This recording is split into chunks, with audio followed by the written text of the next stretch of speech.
Naglunsad ang Kamara ng Investigasyon para tugunan ang paglaganap ng mga pekeng balita at disinformation online.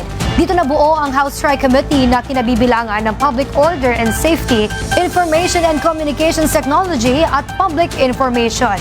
Balikan natin ang mga pangyayari sa kanilang mga pagdinig sa special report ni Zai Chua. I am just asking you if you have the document or not under oath. Of the family who Yeah. reported? Yeah. None, sir. Oh, none. It's Oh. on the, like I said, it's a... So none. You don't have. Okay, sir. Next time po, What's kuha next po time? next time po, bago po tayo magsulat ng mga ganon, kailangan kumuha po muna tayo ng mga dokumento under oath.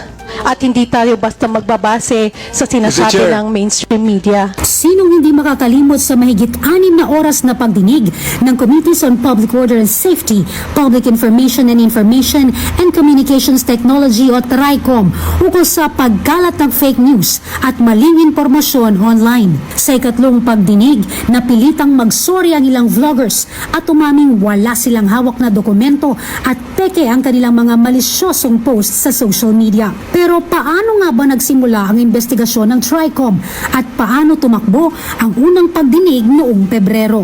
Inimbitahan sa kauna-unahang pagdinig ng TRICOM ang social media personalities at vloggers upang pagpaliwanagin sa mga talamak na fake news online. Nagsalita si Manila 6th District Representative Bienvenido Abante Jr.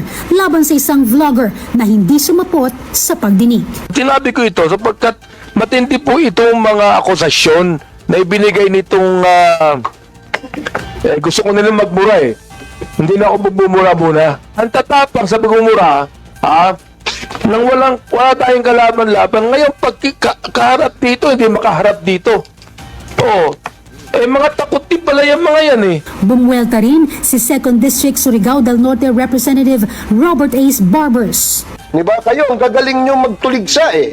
Dito nyo gawin para nang sa ganun, makagawa tayo ng isang pulisiya na hindi po maabuso ito. Ngayon, nandiyan kayo sa social media. Ipinaliwanag ng mambabatas ang kahalagahan ng investigasyon upang tukuyin ang kahinaan sa mga umiiral na batas sa mga digital platform at magmungkahi ng mga solusyon upang matiyak na ang publiko ay may access sa tama at maasahang impormasyon habang pinapangalagaan ang freedom of speech at digital safety. We want to craft a policy, a remedial legislation so that there will be discipline and code of ethics in the practice and use of our social media platform. Hindi naman maiwasang magtanong nila Union 1st District Representative Paulo Ortega V matapos hindi dumalo sa unang pagdinig ng komite ang ilang social media platforms. Sabi ko nga po, kung meron pong monetization na nangyari dyan, dapat po siguro pati yung Quadcom may nakuhang monetization eh. Kasi marami po tayong pinayaman na fake news sa peddlers saka mga vloggers. Marami po sa kanilang kumita dahil po sa ating exercise dito sa House of Representatives. Sa huli, nagpalabas ng show cause order ang komite para sa ilang social media personalities at vloggers na nabigong humarap sa unang pagdinig.